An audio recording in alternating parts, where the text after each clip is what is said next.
Show. Thank you. आपकी एक tractor के स्पेयर पार्ट्स की कंपनी थी? ये मुजफ्फरनगर में रुड़की रोड पर जी। हमारी शॉप थी, लेकिन हमारे बच्चे कहने लगे मैं ये काम नहीं करूँगा। इस तरह का गुस्सा ना करके उसको मैंने कहा ठीक है तो एक काम करो बेटा, थोड़ी सी मेहनत करनी पड़ेगी, तुम मेरे साथ ट्रैक्टर पार्ट्स में आ जाओ। हमारा पेंट प्लांट चलता है, वो भी कन्वेयर में। It's completely fully automated. तो ये सब जर्नी अगर हम लोगों की पॉसिबल हुई है तो वो because of our dealers, distributors and customers. तो हम सबको अप्रिशिएट करते हैं और उन्हीं के हेल्प से और उन्हीं के रिपोर्ट से हम लोग आगे बढ़ रहे हैं, न्यू डेवलपमेंट्स कर रहे हैं। आप दोनों भाई हैं, यूजुअली हो जाती है कि क्लैश ऑफ ओपिनियन हो जाता है, नहीं मुझे ये सही लगता है, मुझे ये सही लगता है, तो आप एक पॉइंट पर कैसे आते हैं? सोफिया, हमारे साथ ऐसा हुआ नहीं है, बहुत कम रेयरली होता है। हम लोग जो भी कुछ प्लान करते हैं 99% तो हम लोग मैच करते हैं कि हमारा दोनों की थिंकिंग मैच हो जाती है। बट इन एनी केस अगर ऐसा होता है तो हमें उसका एक सॉल्यूशन है कि मेरे को जो ठीक लग रहा है हम वो करके देखते हैं एक बार, और जो आपको ठीक लग रहा है हम वो भी करके देख लेते हैं, तो दोनों में से जो बेटर होगा उसे चूज कर लेंगे। क्या इतना स्कोप होता है हर सिचुएशन में कि हम दोनों रास्ते चूज करें? देखो मोस्टली वो वन शॉट ही ठीक हो जाता है, ज़्यादा गैप नहीं रहता है। मोस्टली वो वन शॉट में जो डिसीजन जिसने लिया है वो बिल्कुल ठीक निकलता है और उस बात को वो पूरा ग्रुप मानता है।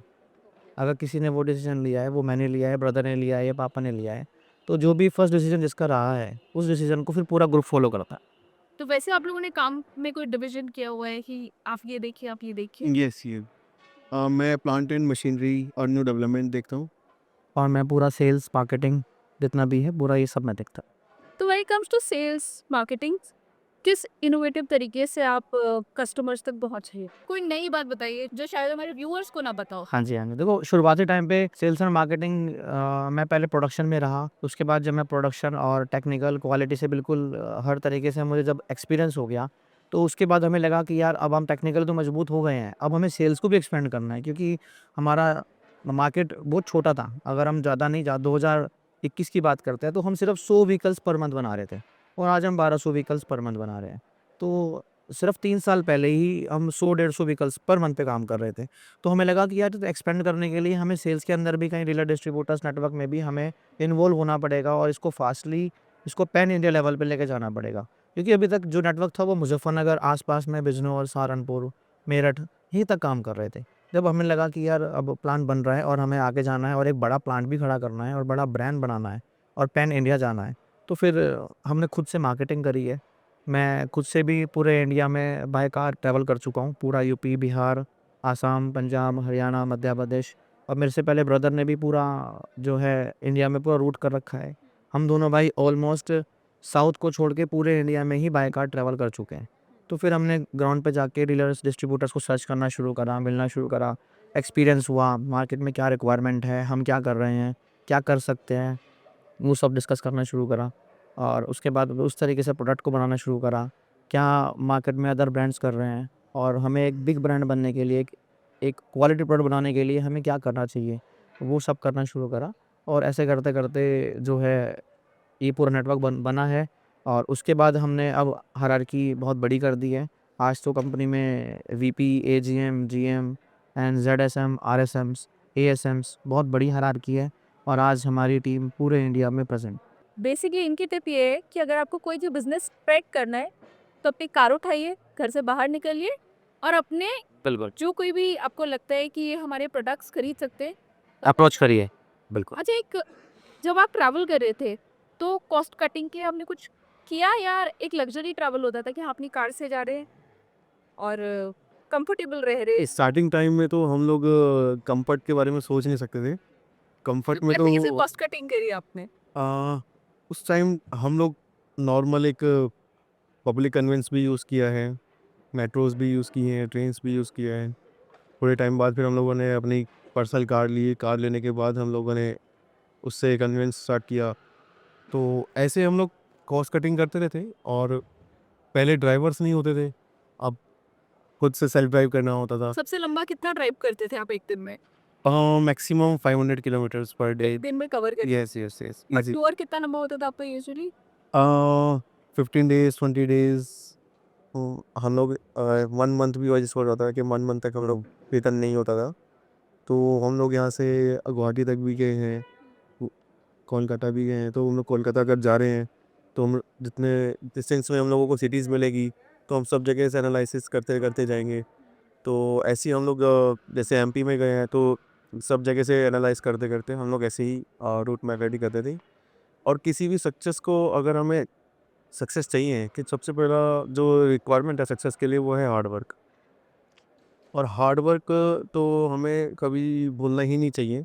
किसी भी ब्रांड को या किसी भी कंपनी को अगर आप एस्टेब्लिश कर रहे हैं या आप विजनरी हैं तो हार्ड वर्क ज़रूरी है। स्मार्ट वर्क अपनी जगह है और हार्ड वर्क बहुत ज़रूरी है। आप हार्ड वर्क करना ही करना चाहिए।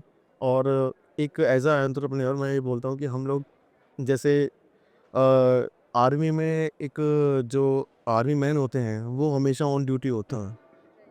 किसी भी जंग को छिड़ने में कब कौन सी जंग छिड़ जाए वो कोई रात को उन्होंने कोई टाइम नहीं देखना होता। उनके लिए कोई 2 बजे का टाइम नहीं है या सोने या जागने का टाइम नहीं है। अगर कुछ भी ऐसा है तो इमरजेंसी है तो वो ऐसे ही। तो हम लोग एज अ एंटरप्रेन्योर हम भी एक कंपनी को अगर रन करना है तो आर्मी मैन जैसा बनना पड़ेगा। तभी आप एक कंपनी को रन कर सकते हैं। तभी आप जैसे देश की रक्षा आर्मी मैन करता है ऐसी तभी आप अपने ब्रांड की रक्षा कर सकते हैं। आप अपने ब्रांड को अच्छे से हम लोग ब्रांड को एक्सप्लोर कर सकते हैं। तो ये सब चीज़ें बहुत ज़रूरी है एक ऑन्टरप्रेन्योर के लिए। तो हम इसी बात में हम लोग आगे चल रहे हैं। आपने एक जिक्र किया हार्ड वर्क की ज़रूरी है, एक स्मार्ट वर्क की ज़रूरी है। आप अपने एक्सपीरियंस से एग्जांपल बताइए कि आपने हार्ड वर्क यहाँ किया और स्मार्ट वर्क किधर? देखो स्मार्ट वर्क टेक्नोलॉजी में किया। स्मार्ट वर्क बड़ी टीम बनाई, टीम को बिल्ड करने में हायरार्की जो बनाई है उसमें स्मार्ट वर्क करा है। हाँ, टीम को क्योंकि क्योंकि अब हम पूरे इंडिया में हम खुद से नहीं जा सकते थे। जब जब हमारे पास फंड्स नहीं थे तो हमें खुद इंडिया में जाना पड़ा, खुद एक-एक जगह डीलर बनाने पड़े। तो जब हमें लगा कि हाँ अब कंपनी चलनी शुरू हो गई है और हमारे पास कुछ प्रॉफिट्स हैं, तो हमने स्मार्ट वर्क सबसे बेस्ट जो करा वो वहाँ पे करा कि हमने उस फंड्स से जो एम्प्लॉयमेंट दी है, जो हमने हायरार्की बनाई है और अपने यहाँ पे सेल्स टीम, प्रोडक्शन टीम खड़ी करी है। तो सबसे मेजर स्मार्ट वर्क कंपनी में वो रहा। और आज आज वही टीम जो है 200-300 व्हीकल से आज 1000-1200 पे लेके आई है और ऐसे ही आगे 10,000-15,000 व्हीकल्स पर मंथ तक भी लेके जाएगी। वो हमारा best smart work. I think with the Smart- kind of hard work yeah, guys do yes. हो जाएगा। स्मार्ट वर्क में मैं एक चीज़ और ऐड करता हूँ कि स्मार्ट वर्क में हम लोगों ने सबसे पहले जब हम हार्ड वर्क करते रहे चीज़ें हम खुद से करते थे ऑपरेशनल थे। तो हमने फिर एक ओवरऑल टाइम पीरियड में हम लोगों ने एक चीज़ समझी कि आप अगर सब कुछ करेंगे तो भी कंपनी को एक बड़े लेवल पे लेके नहीं जा सकते। तो हम लोगों ने स्मार्ट वर्क करने के लिए सबसे पहले ये करना स्टार्ट किया, हम जो भी कर रहे हैं हमने उसी काम के लिए हायरिंग करी, डाइल्यूशन उसको हायर किया, अपना काम समझाया, ट्रेन किया और हमने उनको दे दिया। अपनी रिस्पॉन्सिबिलिटी उनकी रिस्पॉन्सिबिलिटी बनाई। हम कुछ नया करने लगे कंपनी में ही। वो कंपनी को बढ़ाने के लिए, टीम को, हर चीज़ को बढ़ाने के लिए हम जब वो नया काम कर रहे थे तो हमें लगा कि अब हमारे को इसके लिए कोई रिस्पॉन्सिबल पर्सन चाहिए। तो हम लोगों ने फिर कोई हायर किया, ट्रेन किया, समझाया, रिस्पॉन्सिबिलिटी दी और उनको वही ऑपरेशन दिया जो हम कर रहे थे। ऐसे करते करते हम अपने ऑपरेशंस के लिए सिंगल पर्सन रिस्पॉन्सिबल पर्सन करते रहे और हम आगे बढ़ते रहे। अब लोग हम प्रोसेस स्मार्ट वर्क में ये करते हैं कि हम जो भी हम कर रहे हैं एक टाइम के बाद आप अपने उस काम को, उस जिम्मेदारी को, उस रिस्पॉन्सिबिलिटी को किसी और की रिस्पॉन्सिबिलिटी बनाओ, अपनी टीम में हायर करो, उसको फैमिली का पार्ट बनाओ, ट्रेन करो, वो आपकी फैमिली का पार्ट है। जो विज़न हमारा है वही विज़न उनका होना चाहिए। ब्रांड को अपना समझना चाहिए। वो उस रिस्पॉन्सिबिलिटी से उस ब्रांड को आगे रन करते हैं। उन ये स्मार्ट वर्क से ये हेल्प होती है कि हम लोग और कुछ नया इनोवेट कर पाते हैं। तो हम पिछले 3 से 4 सालों में हम लोगों ने जो 3 to 4 जिसमें हम लोगों ने चेंजेस किए हैं, आज हम लोग ये कह सकते हैं कि हमारी कंपनी प्लांट जो है हमारा, जहाँ हमारा पूरा मैन्युफैक्चरिंग सेटअप लगा है, अप्रॉक्सीमेटली 500 एम्प्लॉइज़ या 500 वर्कर्स हमारे वहाँ पे वर्क करते हैं। वो पूरा पीआरसी कंट्रोल है। प्रोफेशनल रन कंपनी हम लोगों ने उसको बनाया है। हम लोग कुछ नया इनोवेट कर रहे हैं, अगर हम प्लांट में 10 दिन नहीं जा पाए हैं या 15 दिन नहीं जा पाए हैं या 1 महीना नहीं जा पा रहे हैं और हम किसी न्यू डेवलपमेंट्स में लगे हुए हैं, बिज़ी हैं, मीटिंग्स में हैं या कुछ भी है, तो हम लोगों को किसी भी चीज़ की चिंता की ज़रूरत नहीं है। क्योंकि प्लांट के अंदर सब प्रोफेशनल्स हैं, वो सब चेक कर रहे हैं, इंश्योर कर रहे हैं, क्वालिटी चेक कर रहे हैं, मशीन्स हैं, सुपरवाइज़र्स हैं, मैनेजर्स हैं, एसओपीज़ हैं। हम उसी के बिहाफ़ पे उनके प्लांट्स को हम चला पा रहे हैं, रन कर पा रहे हैं और हम कुछ नया इनोवेट कर पाते हैं। ये हमारा स्मार्ट वर्क। ये होता है बेसिकली स्मार्ट वर्क। कि सिस्टम्स प्लेस कीजिए ताकि आप अकेले सारा काम नहीं करें। There is a team that is doing the entire work. Yes, अब विदाउट टीम कोई ब्रांड नहीं बिल्ड किया जा सकता। Team is very very important and team is very must. और टीम आपकी अच्छी होनी चाहिए, प्रोफेशनल्स अच्छे होने चाहिए, एक्सपीरियंस कराओ, उनको समझाओ, ट्रेन करो, वो आपके ब्रांड को कहीं से कहीं तक ले जा सकते हैं with the help of professionals. और हमारा विज़न उनका विज़न होना बहुत इम्पोर्टेंट है। टॉकिंग अबाउट ब्रांड, आपके ब्रांड के नाम के पीछे कोई स्टोरी है? यस, सबसे पहले तो खालसा जो ब्रांड है वो हमारे ग्रैंडफ़ादर ने सबसे पहले स्टार्ट किया। ओके। फिर उसके बाद पापा ने, हमारे फादर ने उनको ब्रांड को जो है आगे लेकर चले हैं, कंटिन्यू किया। उसके बाद थर्ड जनरेशन हम लोग हैं, तो हम उसी ब्रांड के साथ, उसी ब्रांड से हेल्प किए आगे बढ़ रहे हैं। तो जो भी हम हैं ब्रांड से ही हैं और ब्रांड ने हमें बनाया है। सो एक्चुअली खालसा का ब्रांड का एक बहुत बड़ा मीनिंग है, मैं बताना चाहूँगा आपको सुकेरी। खालसा का मतलब होता है प्योरिटी, ट्रुथ, ऑनेस्टी।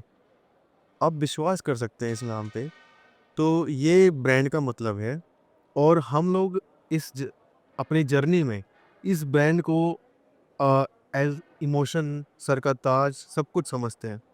तो हम लोगों का ये है कि जैसे ब्रांड का जो मीनिंग है वही हमारा, हाँ, मतलब हमारा ही वही काम होना चाहिए। तो जैसा नाम वैसा काम, ये हम प्रूफ करने की कोशिश करते हैं। यही हम लोग ट्राई करते हैं कि हमारा ब्रांड जैसा विश्वास करने का है, तो हम लोग अपने व्हीकल को वैसे ही डेवलप कर सकते हैं। खालस खालसा मीन्स खालस, ट्रुथ। तो वैसे ही हमारा काम है, जैसे हमारा नाम है वैसे ही हमारा काम है। हम अपनी टीम से भी ट्रांसपेरेंट हैं एंड अपने डीलर डिस्ट्रीब्यूटर्स, अपने कस्टमर से भी ट्रांसपेरेंट है। जो खालसा बोलता है वो बिल्कुल निश्चित किसी रूप में उसको करता है। तो आज हम आए हुए हैं Bharat Mandapam EV EV expo expo. 2024। जी। हाँ जी। उसका आइडिया किसका था और यहाँ पे एक्सपीरियंस कैसा रहा? मैम ईवी एक्सपो हम लास्ट 2-3 ईयर से बैक टू बैक करते आ रहे हैं और लास्ट ईयर भी हमने करा और इस साल भी हमने करा। और आज इस ईवी एक्सपो में ये basically e rickshaw three wheeler का सबसे बड़ा मेला है, जो कि जहाँ पे पूरे इंडिया से डीलर्स, डिस्ट्रीब्यूटर्स, कस्टमर्स यहाँ पे विजिट करते हैं। तो ये एक हमारे लिए अच्छा ब्रांडिंग प्लेटफॉर्म है, जहाँ पे हमें कुछ अच्छे कस्टमर्स भी मिल जाते हैं और हम अपने बिजनेस होल्डर्स, अपने फाइनेंसर्स, अपने डीलर्स, डिस्ट्रीब्यूटर्स सबसे मिल पाते हैं। एक ही प्लेटफॉर्म पे सभी का आना होता है, वेंडर्स का आना होता है। तो यहाँ पे ये बहुत अच्छा प्लेटफॉर्म है। और आज इस ईवी एक्सपो 2024 में हमने अपना थ्री व्हीलर लुक्का मॉडल 3+1 कैटेगरी, ये पैसेंजर व्हीकल है जो कि आज हमने यहाँ पे लॉन्च करा है। और Congratulations. Thank you. ये व्हीकल जो है कम्प्लीटली इलेक्ट्रिक है और इसमें 200 किलोमीटर पर चार्जिंग का रेंज हम लोग यहाँ पे दे रहे हैं। ये व्हीकल 4 से 5 घंटे में चार्ज हो जाता है एंड एक बार चार्ज करने में 200 प्लस किलोमीटर का हमें माइलेज देता है।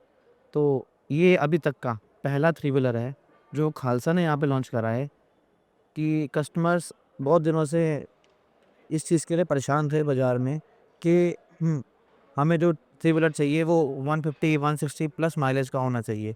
तो हम लोगों ने उसको लास्ट 1 ईयर में समझा, ब्रदर ने उसके ऊपर R&D करी और 1 डेढ़ साल का जो ये सफ़र रहा R&D का, डेवलपमेंट का, उसके बाद ये प्रोडक्ट बन पाया और आज ये प्रोडक्ट यहाँ पे लॉन्च हुआ है, जो कि हर फीचर्स, IoT डिवाइस, माइलेज और बैटरी वारंटी, हम इसमें जो वारंटी दे रहे हैं वो भी 5 ईयर्स दे रहे हैं। तो ये प्रॉपर यूएसपी प्रोडक्ट है जो कि आज हमने यहाँ पे लॉन्च करा है। Very interesting. आपने क्या-क्या चैलेंजेस फेस करे इस ma'am challenges, sorry, Sophia challenges, actually कैसे चैलेंजेस में, एक ऑटोमोबाइल कंपनी रन कर रहे हैं तो सबसे बड़ा चैलेंज होता है vendor support. Vendor is backbone. अगर वेंडर सपोर्ट है, और जैसा कि मैंने बताया वेंडर बैकबोन होते हैं हमारे लिए, तो हम लोग उनको मानते हैं कि वेंडर बैकबोन है और हम उनका सपोर्ट अगर हमें मिल जाए, क्वालिटी इंश्योर हो जाए, प्राइसेस भी कंट्रोल हो जाए, तो उससे सब चीज़ें हम लोग अच्छे से प्रोवाइड करा पाते हैं। अच्छी क्वालिटी का प्रोडक्ट रेडी कर पाते हैं, अच्छी क्वालिटी का हम लोग वारंटीज़ हम लोग क्लेम कर पाते हैं। और प्राइसेस अगर ठीक हो तो हम लोग पोजीशनिंग, अपने जो व्हीकल की पोजीशनिंग करनी है या हमने जो मेगा मार्केट में सप्लाई चेन बनानी है, तो उनको सबसे पहले प्राइस चाहिए, तो वो कम्पिटिटिव प्राइस होना चाहिए। जो व्हीकल लेने वाला है उनको प्राइस अच्छा मिलना चाहिए, क्वालिटी अच्छी मिलनी चाहिए, ट्रस्टवर्दी होना चाहिए। तो उन पैरामीटर्स पे हम लोग काम करते हैं, यही इसमें चैलेंज होता है। और दूसरे नंबर पे चैलेंज जो आता है वो है सर्विस। तो सर्विस के लिए हम लोगों ने बहुत अच्छी टीम हमारे पास है और एक्सपीरियंस है। 10 इयर्स का एक्सपीरियंस है, किसी को 5 इयर्स का एक्सपीरियंस है, अलग अलग ऑटोमोबाइल कंपनी से हैं। तो हम लोगों ने उन्हीं प्रोफेशनल्स को हायर किया है, उन्होंने पैरामीटर्स रेडी किए हैं।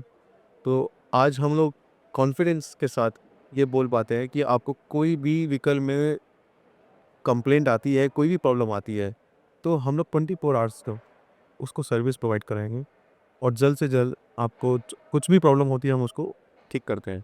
इनफैक्ट कि 24 आवर्स सर्विस रिक्वायर्ड भी है, किसी की रोजी रोटी का सवाल है, वो उस दिन के लिए कमा नहीं पाएगा। बिल्कुल ये रखिए, क्योंकि ये जो व्हीकल है मैडम, ये एक भी दिन रोक नहीं सकता है, क्योंकि जो एंड कस्टमर है उसकी तो डेली की जो रोटी है वो इसी गाड़ी से चल रही है। तो हमारा हमेशा ये ध्यान रहा है डीलर्स के साथ अपने कि वो सर्विस ऐसा दें कि हैंड टू हैंड चीज़ों को रिजॉल्व करें और उसकी गाड़ी किसी एक भी दिन रुक ना पाए। अगर वो रुकती है तो इनडायरेक्टली डायरेक्टली उसके फैमिली को कहीं ना कहीं इफेक्ट करती है। तो बिल्कुल सर्विस हम लोगों ने पहले से ही बहुत स्ट्रांग लेके चल। तो सर्विस के एक पॉइंट और है कि सर्विस को रिड्यूस करने के लिए हम लोगों ने सबसे पहले जो काम किया है वो क्वालिटी पे किया है। हमारा सबसे पहली प्राथमिकता होती है वो ये है कि प्रोडक्ट को ज़ीरो डिफेक्ट बनाएं। तो प्रोडक्ट हमारा ज़ीरो डिफेक्ट के ही कैटेगरी में आता है, हमारा ऐसा मानना है, ऐसे ही हमारी R&D है और ऐसे ही हम लोगों ने सर्वे किया है। अभी तक हम लोग जो चेक कर रहे हैं अपने व्हीकल्स को, हम लोग रन कर रहे हैं, अलग अलग स्टेट्स में हमारे व्हीकल्स चल रहे हैं, हर पैरामीटर से चला रहे हैं, हर टेम्परेचर से चलाते हैं, हम उसको चेक करते हैं, तब हम मार्केट में उसको लॉन्च करते हैं। तो हमारे पास किसी भी व्हीकल को लॉन्च करने के लिए 1 साल का एटलीस्ट 1 ईयर का एक्सपीरियंस होता है, तब हम उसको मार्केट में लॉन्च करते हैं। पैरामीटर्स जो भी होते हैं हम उसको पहले से ही चेक कर लेते हैं और सर्विस को अच्छा बेहतर बनाने के लिए हम लोगों ने व्हीकल्स को स्मार्ट भी किया है। स्मार्ट व्हीकल से एक हेल्प हो जाती है कि बैटरी में या ड्राइव किट में अगर कोई इशू आता है, तो हम लोग अपने एक सॉफ्टवेयर की हेल्प से सॉफ्टवेयर हमारा ये हेल्प करता सॉफ्टवेयर की हेल्प से हम अपने व्हीकल को डायग्नोज कर पाते हैं। ओह! यस, डायग्नोज करने से हम लोग अपना ड्राइव किट को, अगर उसका बिहेवियर में कोई प्रॉब्लम आ रही है या ड्राइव किट से रिलेटेड वायरिंग में कोई भी पॉइंट्स पे कोई प्रॉब्लम आ रही है, तो हम डायग्नोज करके हम वो एरर जान रेक्टिफाई कर सकते हैं पाते हैं। और उसके बाद हम उसको जल्द से जल्द ठीक करने की कोशिश करते हैं। फर्स्ट तो प्रायोरिटी हम ये रखते हैं कि हम उसको ऑनलाइन ब्रांच से ही हम उसको अपडेट कर पाएँ और वहीं से हम लोग डायग्नोज करके उसको रिज़ॉल्व कर पाएँ। अगर वो सॉफ्टवेयर बेस्ड है तो हम प्लांट से रिज़ॉल्व करेंगे, अगर वो हार्डवेयर बेस्ड है तो हमारे मैकेनिक समझ जाएँगे और उसको जल्द से जल्द ठीक करेंगे और अगर रिप्लेसमेंट का प्रोडक्ट होता है तो रिप्लेस करते हैं। सेम ऐसे ही बैटरी के अंदर है, बैटरी के अंदर जैसे बैटरी पैक होता है तो वो एक फैमिली है सेल्स की। तो अगर कोई भी सेल का बिहेवियर में कोई प्रॉब्लम हो रही है या सेल बिहेव ठीक नहीं कर रहा है कोई भी, तो वो डायग्नोज करता है हमारा BMS बैटरी मैनेजमेंट सिस्टम। हमें ये जानने को मिलता है कि कौन सा सेल वर्क सही नहीं कर रहा है। उसके बाद हम लोग अपने सॉफ्टवेयर की हेल्प से बैटरी के उस सेल को हम लोग सेल बैलेंसिंग करते हैं और बैटरी के उस सेल को रिजॉल्व करने की कोशिश करते हैं। इन एनी केस अगर वो प्रॉब्लम ज़्यादा है तो हम ग्राउंड पे जाकर उसको ठीक करें। Very interesting. अब ये बताइए कि आगे फ्यूचर में क्या है? क्या नया ला रहे हैं आप या कुछ और सोचे? फ्यूचर में अभी हम लोगों ने 3+1 कैटेगरी लॉन्च किया है। हम लोग कुछ और न्यू मॉडल्स पे न्यू व्हीकल्स पे वर्किंग कर रहे हैं। रूरल्स के लिए, मेट्रो सिटीज़ के लिए कुछ न्यू डेवलपमेंट्स वर्क कर रहे हैं। कुछ कार्गो के लिए हम लोग व्हीकल्स तो अपकमिंग 2025 में हम लोग उन व्हीकल्स को टाइम टू टाइम लॉन्च करेंगे प्लेटफॉर्म पे और सबको हम लोग प्रोवाइड कराएंगे बेटर क्वालिटी के साथ। ये हम लोगों की R&D इसमें कंप्लीट हो चुकी है। व्हीकल्स जो है ऑन रोड टेस्टिंग पे हैं। अब जल्द से जल्द हम लोग उसको मार्केट में लॉन्च करेंगे और जैसा कि आपको पता ही है आने वाले ज़माना जो है बहुत AI का है, आर्टिफिशियल इंटेलिजेंस का है। तो थोड़ा-सा हम लोग उस पे भी R&D कर रहे हैं। आर्टिफिशियल इंटेलिजेंस को हम लोग अपने व्हीकल्स के अंदर इम्प्लीमेंट करने का, जिससे व्हीकल को और भी ज़्यादा स्मार्ट किया जा सकता है। Very interesting. तो विल ऑल बी वेटिंग। लेकिन उससे पहले एक लास्ट क्वेश्चन पूछना चाहूँगी मैं। जैसे आपके फादर ने आपको तो स्मूथली ट्रांजिशन करा बिजनेस में, आप लोग नेक्स्ट जनरेशन को इसमें कैसे लाएंगे बिजनेस में? यस, देखिए नेक्स्ट जनरेशन तब ज़्यादा इंटरेस्टेड होती है जब आपके पास टेक्नोलॉजीज़ अच्छी हैं और विज़न बड़ा है, मिशन बड़ा है, तो डेफ़िनेटली नेक्स्ट जनरेशन उसमें इंटरेस्टेड हुई रहेगी एंटर करने के लिए। और जैसा कि सत्यम जी ने बताया था कि हम बिज़नेसमैन हमारे दादाजी रहे हैं, फिर पापा हमारे फादर रहे, फिर हम रहे, तो ये जीन्स में है, ये जीन्स। तो उस चीज़ के लिए भी हम श्योर हैं कि वो भी आगे जीन्स में है, कंटिन्यू होने वाला है। और हम भी उनको, जैसे हमारे पापा ने हमें बोला कि कुछ कुछ लाना है तो खुद से कमाओ।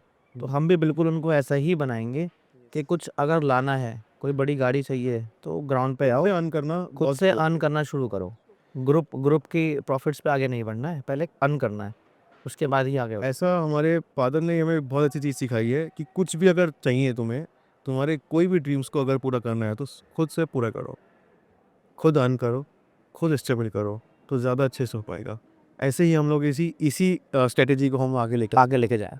तो एज अ पासिंग क्वेश्चन, एक ऐसा सपना बताइए जो आपने रिसेंटली पूरा किया।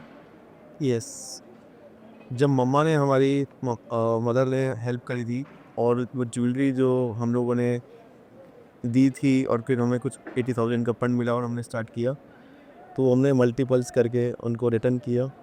तो ये बहुत बड़ा सपना हमारा ड्रीम पूरा हुआ और बहुत जल्द उनको जो है एक अच्छा घर की एक इच्छा होती है, जैसे सबकी लेडीज़ जो है घर की जैसे लक्ष्मी होती हैं, तो उनको बहुत जल्दी वो एक घर भी अच्छा से गिफ्ट करने वाला। Amazing. Thank you so much for your time. We'll probably be meeting them again when they've set some new milestones in the road of success. Bye bye. See you next time. Thank you.